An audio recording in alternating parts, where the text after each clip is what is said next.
Yeah, good afternoon. Some places it's good morning, other places it's good evening, and we're here to welcome you back on Channel. our channel. It's not our channel, on our table. We have a panel here, and today I'm the host, Yvette Ivy here, and with my daughter Nimura.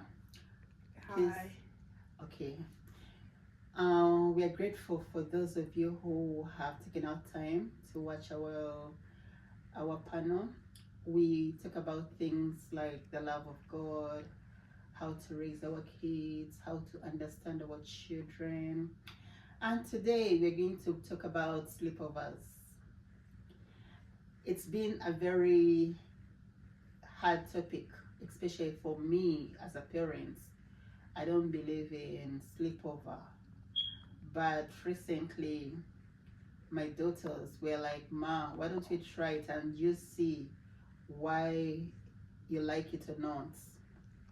And I had a few guests in my house.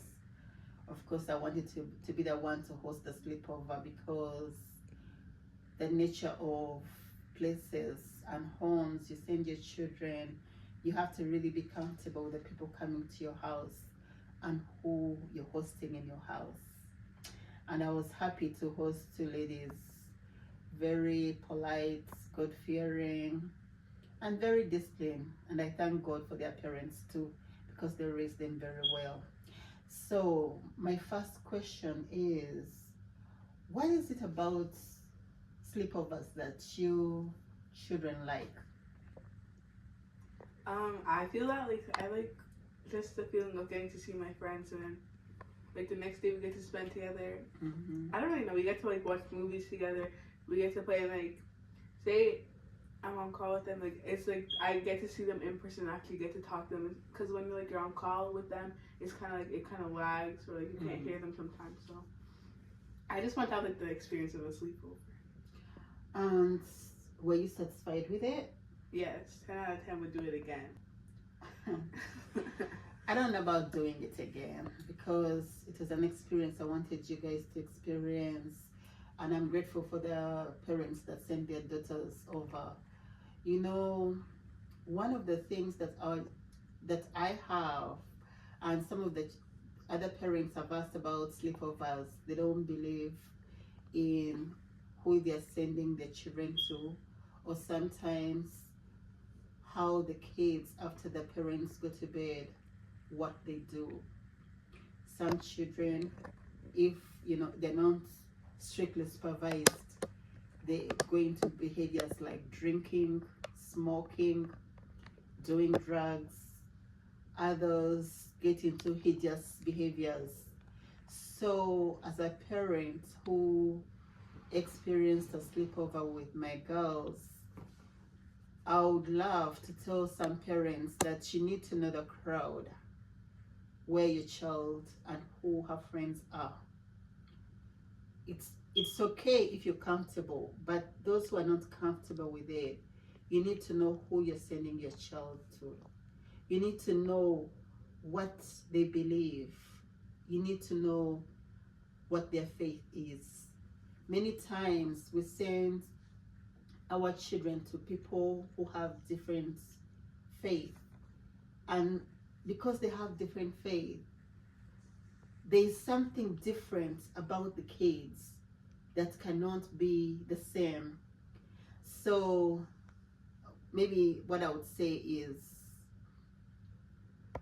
tell me who your friend is, and I'll tell you how you are. We should always guide out our kids, our children, to know right from wrong, even if it hurts them. As a parent, I advise other parents, our children are not our friends. They are our daughters and sons. We have authority to talk to them, discipline them, educate them, inform them, advise them, advocate for them, and lecture them. We can do it in a smoother way, but we have to make sure children don't cross over to becoming friends to their parents, because then the mutual respect that is supposed to be there is lost. What do you think about a mother being a friend to you? I feel like when your mother's your friend, could open up a lot more. And even if they are just your mother, but I feel like if your mother's very strict, you don't want to talk to her that much. Do you think I'm your friend? Sometimes. I try not to cross that line, because as a teacher, once you cross that line, to correct it, it's always so hard. It's like bending a stick. When that stick is bent, to straighten it up, it will break. So before you bend it, make sure you stay in line. I would love to be a parent that you can come to, a parent you can seek advice, but at the same time, I want to be that parent that can be honest with you. No matter how difficult the situation is, I want to be honest with you. I don't want you to feel like because she's my friend, I can take advantage of her. When a mother and a daughter crosses that line of friendship, there is no respect. And many times, because we feel like, oh, you know what, we work so hard, we don't have time, we compromise as parents. Oh, okay, you will always give in, but the facts should remain facts. Parents are there to be role models. Parents are there to be teachers. Parents are there to be guardians. If I can come to you and teach you the love of God, then I have also the power to teach you how to love and how to do things. Love can be, you can love someone, but it doesn't mean that you have to be touchy. As parents, we love our kids. It's written in the Bible that can a child ask for bread and you give them stones? Okay, so we were still talking about parenting and friendship, and I think every parent deserves to know that as much as we love our children, we have to also teach them how to love God. We love our children, and as all of us as human beings, we are all children of God. Most of us, especially if you believe God is there, because there are some people who don't believe in God, but I, for one, I believe in God. I know above everything God is there. So I try to teach my children how to love God. And if you put everything before God, God will lead you. If you seek God, you'll find Him. Because many times we have miscommunication between the children, and we need to tell them, okay, you can't have sleepovers, you can't have this, you can't have that. They have questions. Why don't we have sleepovers? When we were growing up, it was rare for other family members of a family, people you didn't know, that didn't belong in your family or didn't belong in your let's say, even if they were not your extended families, no one could sleep in your home. And when we never grew up knowing that people can come just like that as students to be in your house. Many of those people who used to do that, those were the missionaries who had camps. And even it wasn't common when I was growing up. But today, many families are comfortable leaving their children to other people, even if they don't know them. Oh, can you babysit my daughter? I'm coming. 2 minutes, 3 minutes, or 3 hours, 4 hours. Yes, we are busy as mothers. Yes, we are busy. We are looking for all the money we need in this country. But dear parents, don't forget, especially in the nights, let your children stay at home. Stay with your kids. Have a parent at home to manage your children. Have someone to look out, because we're living in a country where there's so many things happening, calamities, fires, floods, rain, anything could happen. And if there's no older person in the house responsible, and sometimes we always think that, yeah, they'll be fine. Yeah, they'll be fine. Many times the kids can be fine during the day because it's the lights. But in the darkness, they are more comforted knowing there's an adult in the house. So I'm asking all the parents who will listen to this that if you can make out time for your children.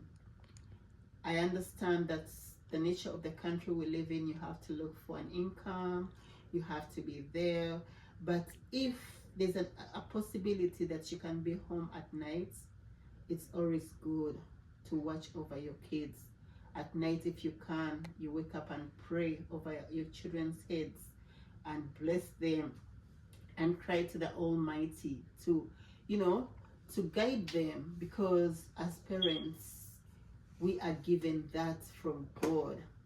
We ask God for so many things, and then God gives us so many things. And at the end of the day, we don't even tell Him about, He gives us children to be caretakers. Because in God's kingdom, there's no grandchild, we're all children. So we are going to stop here, unless you have something to add about the sleepovers, because I want you to talk to your fellow friends, your people who are of your age, what you thought about the sleepover, and if you think it's something comfortable for other people to do.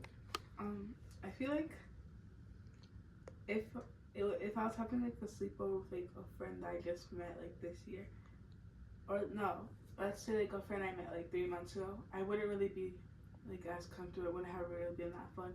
But you have to like trust who you're hanging out with, and also like knowing your friends for like since I've known them for 3 to 4 years, I was very comfortable getting to talk to them, and like since we enjoy like the same things, it was like very fun. But if it was like with someone I just met, I don't think I would have had as much fun, and wouldn't have been like, we wouldn't have really did that many things like as we did. So I feel like you just have to have like a bond with the person you're having sleepover with, and have like a certain trust level. You said trust. Trust is given only to God. In the Bible, there's this proverb that says that woe unto you who trust human beings. Okay, I'm gonna leave it there. We're gonna stop here about the sleepovers, and next we're gonna tackle a topic about money. Okay, so we are going to listen in on how you view money when you have it, and if you are comfortable your parents telling you how to spend it. Yeah, we shall be grateful for all of you who are watching, all of you, your feedback, anyone who wants to tell us what to talk about. We can discuss it, and soon we shall be having, I'll invite some of my different friends to come on the panel and sit down and see what they have. Everyone has a view. I believe that each and every one of us has something inside them that they can share to the world. So we shall be having this continuously, and as much as you guys welcome us in your homes, in your places of work, we thank you so much for watching. God bless you.